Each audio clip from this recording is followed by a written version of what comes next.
Hey guys, welcome back to another video. Today's just gonna be a short little one, kind of just an informative, kind of checkup or update. As you guys probably saw, my last video was a vlog. It was kind of a crappy style. I apologize for that. It's my first time doing a vlog, so I'm still getting better at it. I'm still learning what to film, what not to film, editing and whatnot. So today, I was trying to diagnose the noise in my car. I have some bearing noise, I believe. One of my bearings is worn out, and so I wanted to replace it because it sounds like it's grinding. But when I was running my car, I asked AI, what the problems could be. And it's like, oh, you should check your oil. So the cap's off right now because I'm about to change the oil. We'll get to that in a second. So I gotta check the dipstick, and obviously there's gonna be oil on there right now, but I gotta pull it out. And when I do measure it, I mean, obviously my oil is old, need to change it anyways, but there's oil on it now because the engine was just running. But this was bone dry. I wiped it, put it back in, bone dry. Let it cycle. I added a whole quart, let it cycle, wiped it off, dipped it in, bone dry. So I think my car is burning oil now, which is awesome because it's a Subaru. My engine is a FB25 instead of an EJ series because in 2011 they switched. 2009, 2010 they still had the original motor, but they switched to the FB25 on my generation or my year. So what that means is basically my car is prone to, it's known for burning oil. So I didn't realize it was burning oil or consuming oil. And obviously I checked today and it's really low. So I got 2 gallons of Valvoline 5W30 Max Life high engine oil or high mileage oil. I got a Canon filter for it. I just got these right here. Heard good stuff online about it. It was kind of expensive, it's $40 per gallon. Then a Canon filter was I don't know, probably 18. But we're gonna go ahead and drain the old oil. I'm not gonna show you guys because actually I might do an oil change video if nobody knows how to do an oil change. To start, you kind of just want to take this cap off, your oil inlet cap. You just want to take that off just so all the pressure can alleviate. My engine's warm. You want to let your engine cool off, but I'm impatient, so I'm gonna do that anyways. You want to take that off after you start draining the oil. But once you drive your car up on some jack stands, or I have some car ramps I just got from Goodwill actually that seem to be pretty sturdy, you want to go underneath your car and find your drain plug, which mine is right here, as you guys can see. And you want to get yourself a drain kind of bucket or anything to hold the oil. I have this right here. You can just get it from Harbor Freight or your local auto parts store, Walmart, really any store that most likely will have this. You just open up those these two here, and you let oil drain in. You shut it off, and you can pour it out into your old canister when you want to bring it back to your parts store to give them the old oil to dispose of it, or you can just keep it in here. It's like a container, has a vent, so when you drain it out and whatnot, and when you fill it, make sure you open that. But yeah, so you want to go underneath the car. You want to loosen your drain bolt. Not all the way out, just loosen it so you can unthread it by hand. You want to put that underneath there, and then you want to obviously remove the drain bolt. I'm going to put on gloves for this because you probably don't want oil over your hands. But yeah, then once that's filled up, obviously you want to close that up. You want to put your drain bolt back in.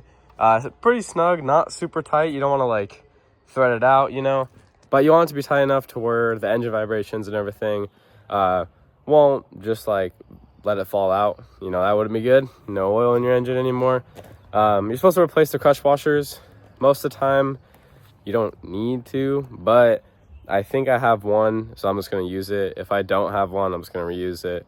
It's not that big of a deal, but if you listen to me or do what I'm doing and you don't, there is a chance that you might leak oil out of there because the crush washer creates a seal. But yeah, I'll go ahead and get to that. Also, just to show you guys, I just got this toolbox not too long ago. Obviously, I've kitted out with stickers already. But it's just a 5-drawer from Harbor Freight. I really recommend it. I love the looks of it. But I was looking at my drain bolt. I don't have a proper crush washer. It's just this foam one that I'm not going to use because you're supposed to use a copper one. But I do also have an oil filter wrench. You might need this depending on how tight your oil filter is. If the previous person tightened it too much, you will need this. Most of the times you can just get it by hand. Yeah, this is my toolbox. So I just made a big mess of myself. I got oil all over my arm. I just made it. I just splattered. As I was unscrewing it, it started flowing right as I was about to get it all the way unthreaded, and it just splattered everywhere. But while that's draining, my oil filter is actually still too hot, so I'm gonna go get that wrench from inside. So when you're doing oil changes, you want to make sure your new filter not only fits, but also doesn't have any plastic, intruding with anything. And you don't just want to leave this seal dry. There's some oil left on the seal on my motor, so what I'm going to do is take my finger, get some oil on my finger, and spread it around this gasket so the gasket has oil on it and it's not dry to metal. It makes it easier to come off, and it also makes the seal better. So go ahead and do that. And while that's finishing draining, once the majority of the drain is not dripping significant, we can go ahead and put the drain bolt back in, just snug, not super tight. And then we can put this on. You don't have to pre-fill it, obviously, because if you try to pre-fill this on my Subaru, it just drain back out. So you're gonna screw that back on with the oil on, like I said, and then you can go ahead and fill your motor back up with the required amount of oil. I'm just letting it drip right now. I just filled it up, but I'm just gonna leave it right here to let the rest of it drip out. So like I said earlier, you're gonna want to take your old oil. You can be in a normal drain pan, but just any pan, bucket, whatever. And you want to go ahead and get your empty gallon that you just filled your car up with. You want a funnel, so you can just take the funnel that you used, which is what I'm gonna do. Put it on here and carefully dump your old oil into there. So then you can also see how much oil you had left in your engine, but also so when you give it back to O'Reilly's to get rid of the oil, it's in a container you don't care about. So what I like to do afterwards, I like to get some engine degreaser and a towel, and I like to clean up my oil pan all underneath there.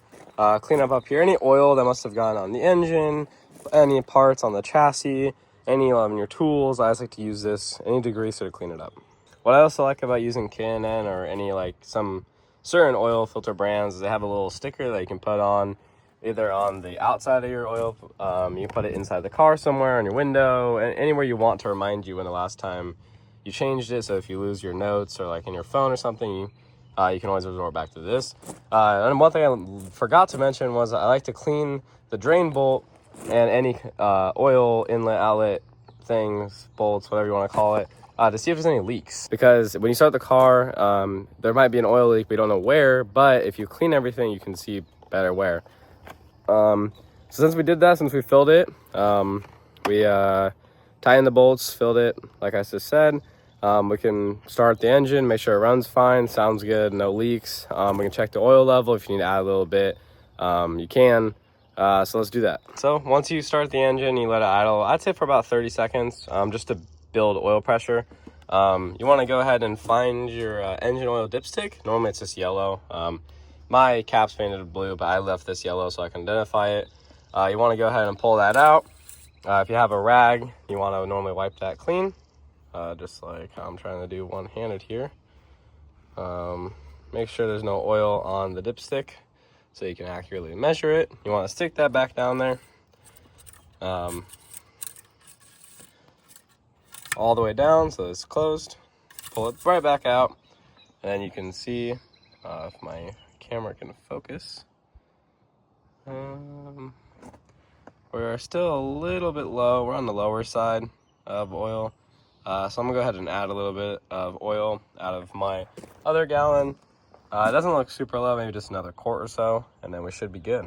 So to correct what I just said, since your car was just running, your oil will actually be circulated in other areas. So you might not get an accurate level. I just Googled it. I just wanted to make sure. So correction on that, let your engine sit for about 5 to 10 minutes on a level surface, ground level, and then you check your oil level after the oil is drained down. Because when your engine just turns off, the oil is still up in your lifters and, in your heads instead of just the bottom of the oil pan. So let it sit for a little bit, let it drain back down, maybe cool off a little bit, and then check your oil. Sorry about that.